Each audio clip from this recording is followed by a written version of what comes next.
So we're on Nesbit Lane, just northeast of Nashville, after 13 tornadoes ripped through Middle Tennessee. You know, there are folks who are covering up, their cars that have been damaged. Obviously, the homes have been severely damaged. You can see the rooftops are almost non-existent in some of these places, just because, we had winds of up to 125 miles per hour over here. You think about that. We saw what it looked like on the way over here.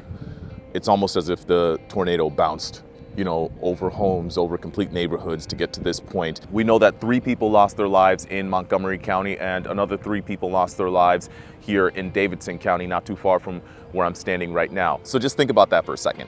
Some of these tornadoes were as wide as 400 yards. Some of them were as wide as 600 yards. So it didn't really leave much room to escape one way or another because these tornadoes were moving fast. In the end, we know about 1,000 homes were impacted and about 62 people were injured. We've heard about the reports, we've heard about the numbers, we've heard about the damage, but we've also heard the stories. Just hearing from people who, in some cases, people were trapped in their homes, trying to find shelter wherever they could. Some people, for some people that was in their bathtubs, huddled around with family praying that the tornado would miss their homes, all the while they're hearing the whistling sounds outside. Just a whoosh.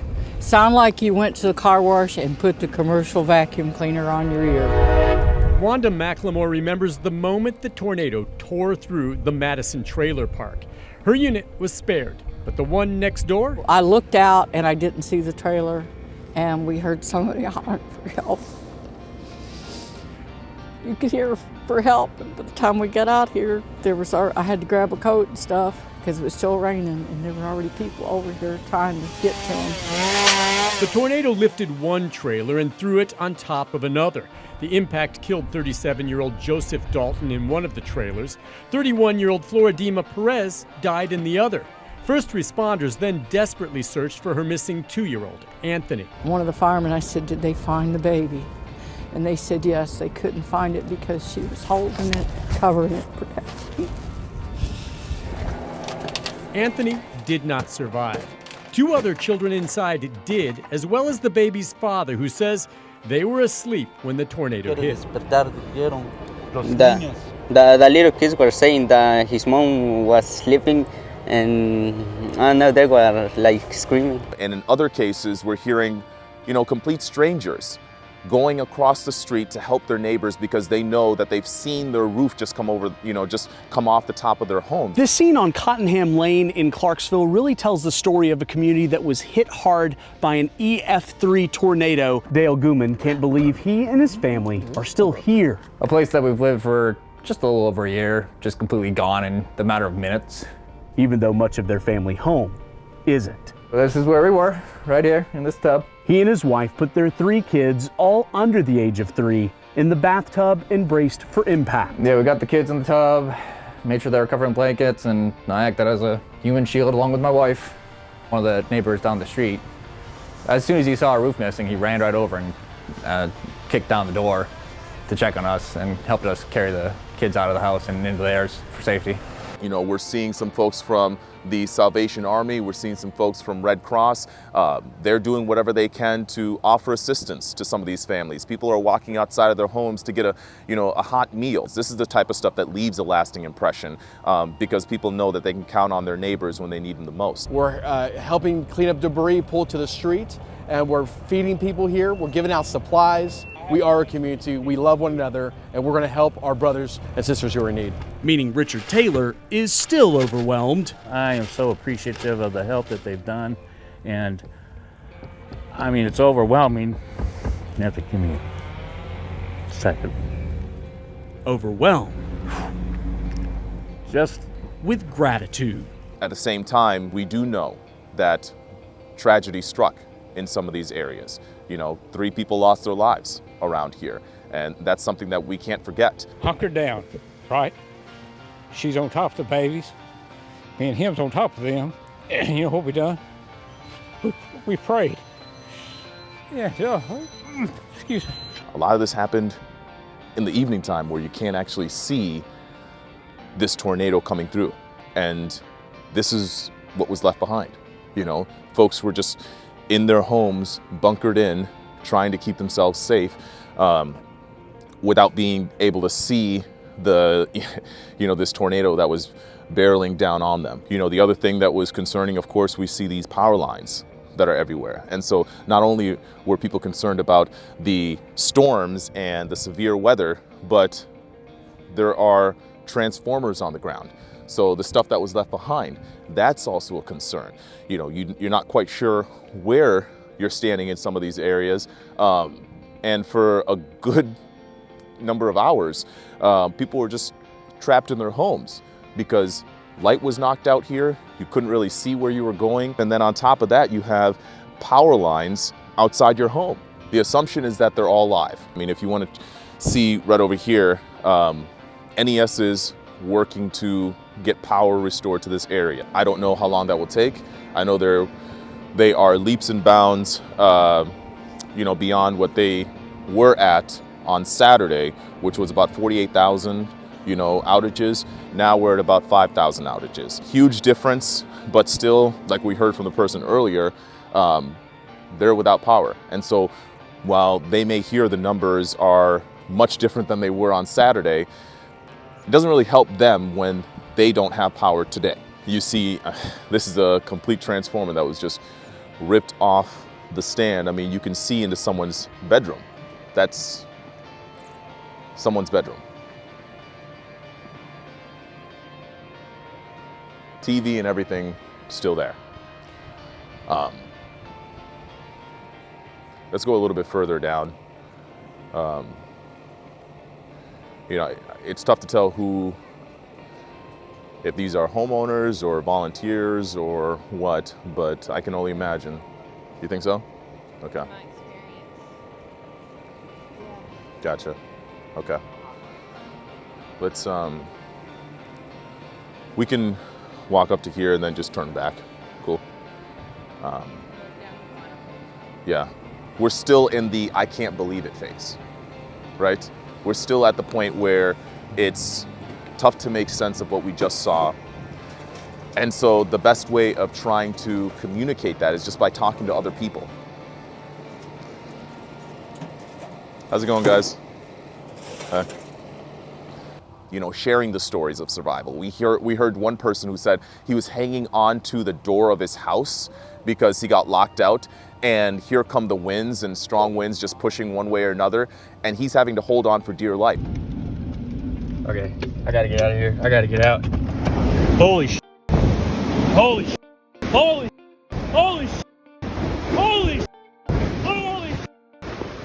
Holy sh! Holy sh!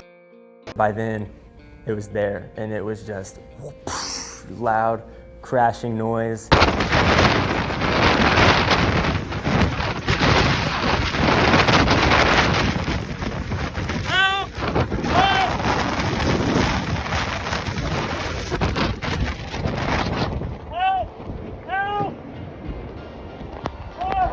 I was terrified, and I tell anyone who sees it, I'm like, you don't understand, like, I thought I was gonna die. At some point, I think it's gonna hit. It might sink in that this tornado or the series of tornadoes that happened throughout Middle Tennessee, they impacted a lot of lives. I got phone calls. I'm sure you got phone calls, people asking what's happening in Nashville.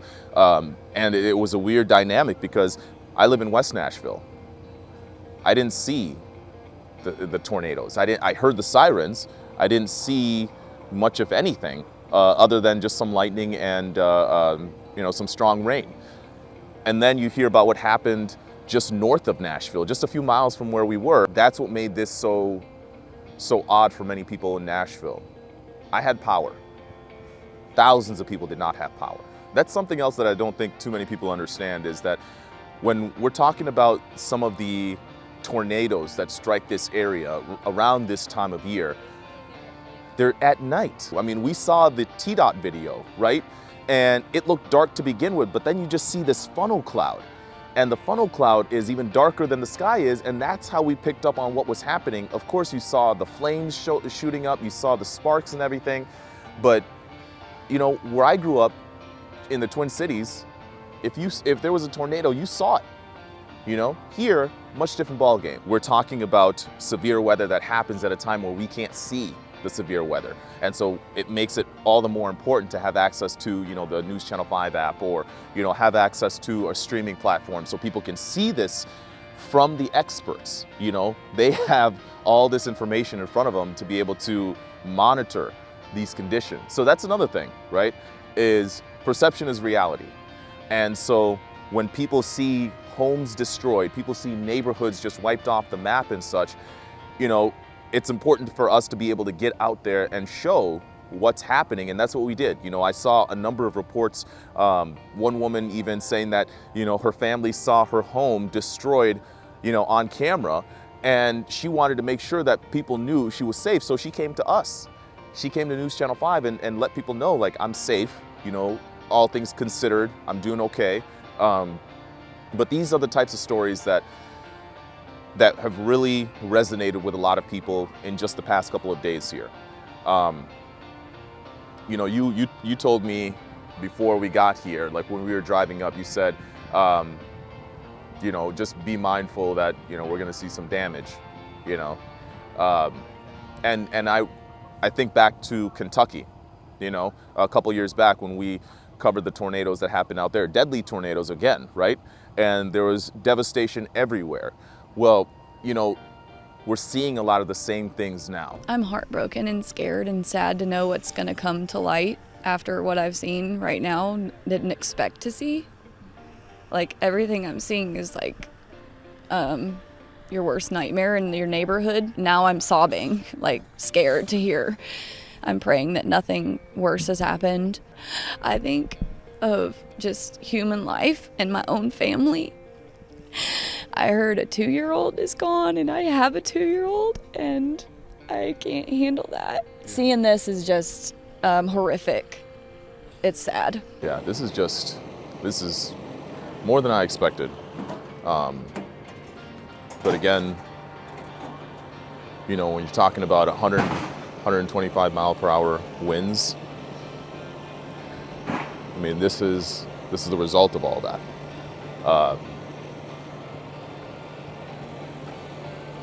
And you know what's crazy is that a home on that side, okay, if you flip the camera around, you can see for the most part, it's just trees that were down, right? And that's just across the street from where we were. You turn back and you have someone's living room, someone's bedroom, you know, completely exposed. I don't know, it's wild. But like we mentioned, NES crews, watch out, this is what we were talking about, right? These are cables. We're not quite sure if it's power, we're not quite sure what, but the assumption is that they're lives, and so we need to stay, you know, out of their way. You told me before we got here, like when we were driving up, you said, you know, just be mindful that, you know, we're gonna see some damage. I think back to Kentucky, you know, a couple years back when we covered the tornadoes that happened out there, deadly tornadoes again, right? We're seeing a lot of the same things now. And that's what's tragic, is that some of these folks that may have thought, never here, not this neighborhood, of course not, now they're having to live through it, and, you know, they're looking for help wherever they can. I can just imagine the families that have lost loved ones.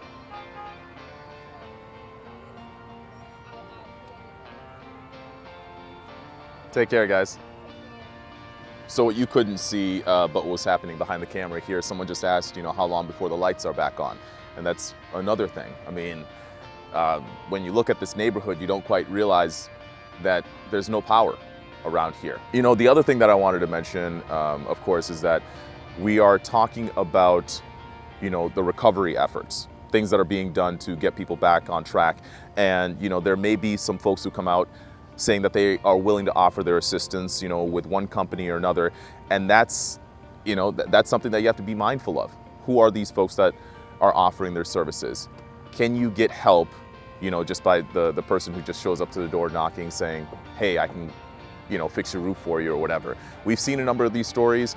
Our Jennifer Krause has, you know, reported on a number of these stories, and it's something that could have a lasting impact if you get help from the wrong person. So it's definitely something to keep in mind, and yeah, and verify these groups with the state. You know, there are databases available so that you can actually keep track of who these folks are, because the last thing you want to do is compound the issue of what you've already got going on. If you have a roof that is not, you know, working, you know, properly anymore because there's holes in different areas or whatever, you know, you don't want to compound that issue with a huge bill for someone who's not going to do the work. I do want to say the style and content of these videos has been, you know, a little bit of everything. But I think people will understand when we focus specifically on this, because this is impacting so many people in Middle Tennessee, and not just the folks who are here, you know, who have seen their homes ripped apart, but there are family members trying to get a hold of these folks as well. There are people around